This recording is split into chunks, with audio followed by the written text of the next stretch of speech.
السلام عليكم متتبعي قناة البركة للشيف ماريا. اليوم ان شاء الله غادي نوجد معكم واحد المشروب اللي كيحبوه الصغير والكبير، اللي هو رايبي جميلة. هانتوما شو كي كتشوفوه كيجي بحال اللي مشري من الزنقة، كيجي خاتر وبنين. يلا خليكم معايا نتبعوا المقادير وطريقة التحضير. بسم الله وعلى بركة الله. ندوزو المقادير ديال رايبي ديالنا ديال اليوم.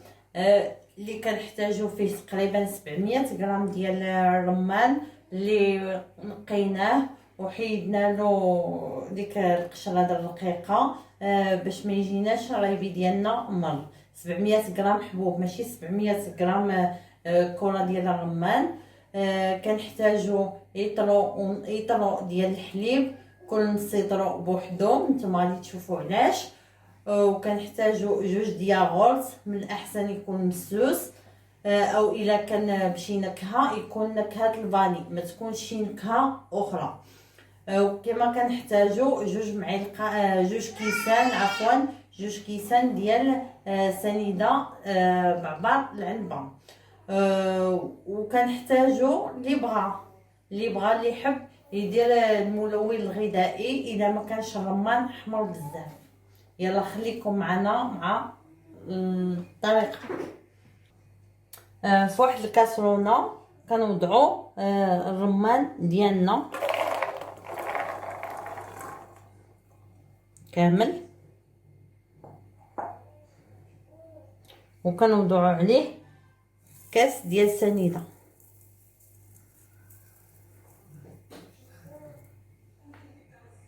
ومن بعد كناخذ واحد المعلقه كنبقى نحرك داك الرمان ديالي، وكنخليه تقريبا واحد نص ساعه. عاد كنوضعو فوق النار واحد القشره سيسها.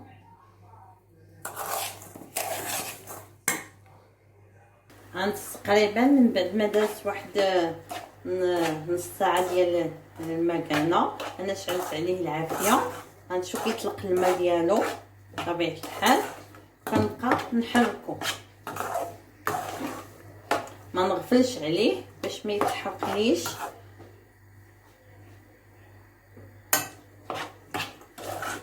نبقى مقابله. ومن بعد كنضيف له داك معلقه ديال الملون الغذائي باش يعطيني اللون، لان الرمان ما حمرش بزاف كيف ما كتلاحظوا، ولكن راه حلو.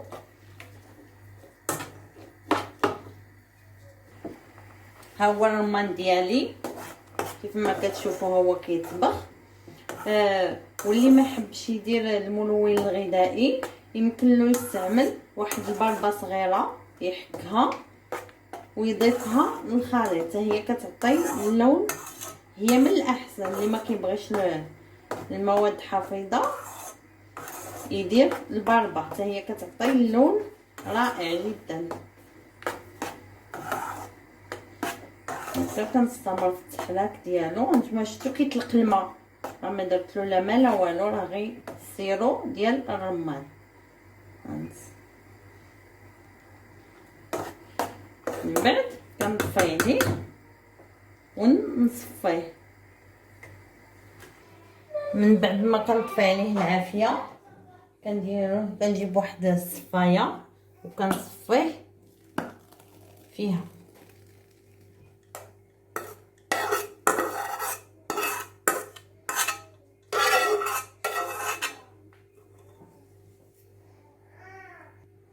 وهذاك الرمان اللي بقى لي باش ما نضيعوش كنسدو كنمعسو، او اللي حب يطحنوه في الخلاط الكهربائي يطحنوا. انا فضلت انني غير نمعسو على هذا الشكل،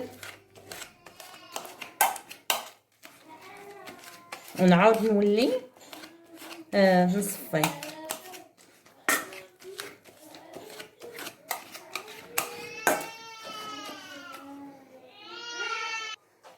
كنعاود نديرلو بالمعلقه هكا، يعني باش يخرج كاع السائل اللي فيه يخرج. واللي يحب يطحنو في الخلاط الكهربائي يطحنو.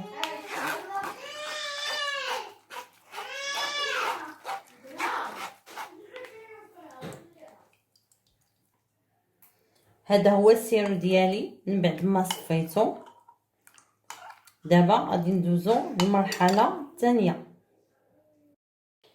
المرحله الثانيه كيف ما قلت لكم اللي هي كناخذوا نسيطروا الحليب كنديروه في كاسرونه، وكنزيدوا عليه داك كاس ديال السنيده كامل، نحركوه شويه باش تذوب لنا سنيده، ونديروه فوق العافيه حتى يفيض لنا الحليب ديالنا. داك نسيطرو د الحليب اللي بقى لي كنوضعوه في الطراب الكهربائي كيف ما كتلاحظوا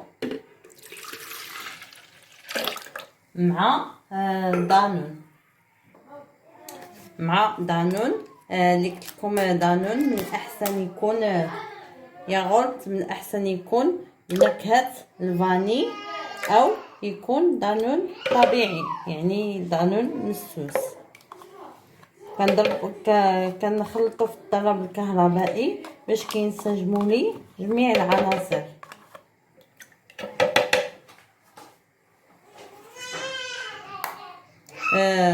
كنتمنى من جميع الامهات انهم يستغلوا هذه الفتره ديال الرمان، راه موجود بكثره، ويصوبوا رايبي لوليداتهم، لان جميع الوليدات الكبار والصغار كيحبوا رايبي. انا بعدا وليداتي وولاد اختي كلهم كيحبوا رايبي جميله.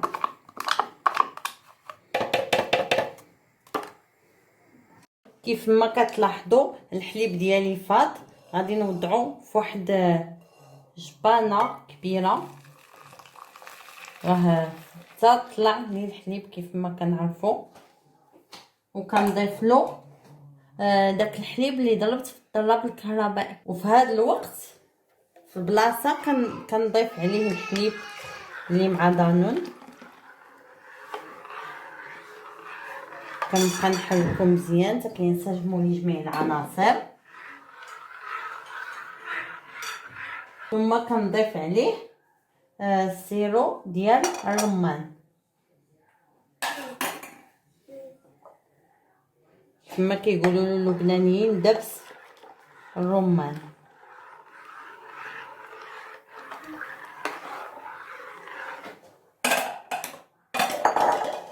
كنبقى نحركو حتى كينسجموا لي جميع العناصر.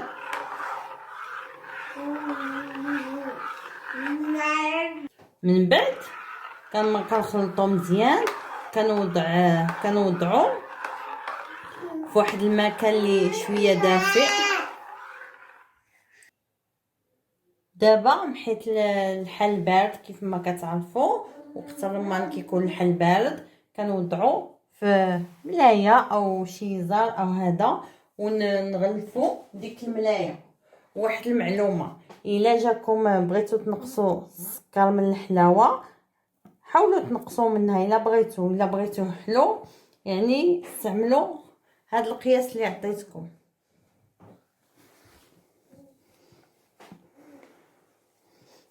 انا غادي نخليه ليله كامله.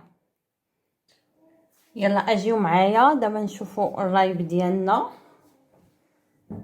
شنو دار. راه منين درتو البارح تقريبا مع 11 الليل، هذه راها 11 ونص، تقريبا 12 ساعه. هو راه غير 6 سوايع، ما بين 6 و 8. نعليو عليه. الريحه بعدا هائله ديال الرمان.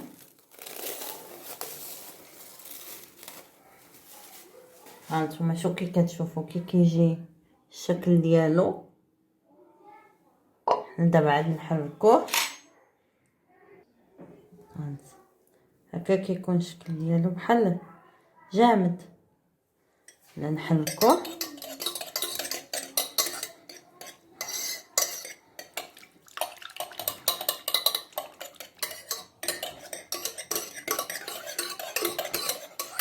كيجي خاطر هانت، شوفوا الشكل ديالو. انا نوريكم عاد بالمعلقه. ها لما نحرك، حركوا مزيان. الريحه غزاله ديال الرمان كتشهي.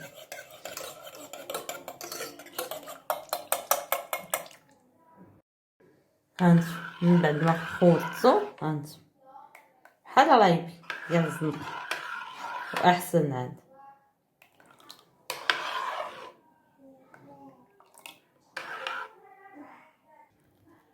دابا من بعد ما وجدنا رايبي ديالنا كيف ما كتشوفوا، غادي نوضعوه في شي قلعه اللي يمكن لها تدخل ليا للثلاجه، ونخليه حتى يبرد ونقدمه لكم ان شاء الله. وكيف ما كتلاحظوا هاد الكميه ديال اللي درت معاكم عطاتني تقريبا 2 لتر لارب. يلا خليكم معايا الطبق النهائي. هذا هو الشكل النهائي ديال الرايبي ديالي اللي كيجي بنين وزوين وخاطر كيف ما كتشوفوا. ووليداتي ووليدات اختي كلهم كيحبوه، وانا قررت باش نجربه معكم اليوم. وشكرا بزاف على التعاليق اللي كتحفزني وعلى اللايك ديالكم، واللي كيدخل القناه اول مره يضغط على الجرس باش يوصلوا كل ما هو جديد. وترقبوا ان شاء الله المشروب ديالنا رايبي كيحب ميريندينا. ترقبوا ميريندينا قريبا على القناه. يلا بالصحه والراحه، دمتم في رعايه الرحمن. شكرا جزيلا.